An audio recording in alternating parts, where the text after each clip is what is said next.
Hanggang kailan ko tatanggapin ang salitang hindi tayo pwede?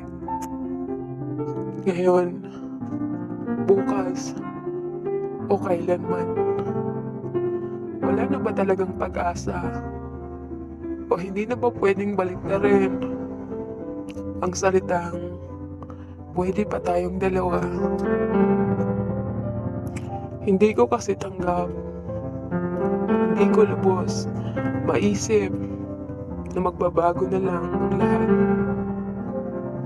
Ito na yung kinakatakutan ko. Nandito na kahit anong pilit ko, wala nang ikaw na sasandalan ko. Wala nang ikaw na tatakbuhan ko.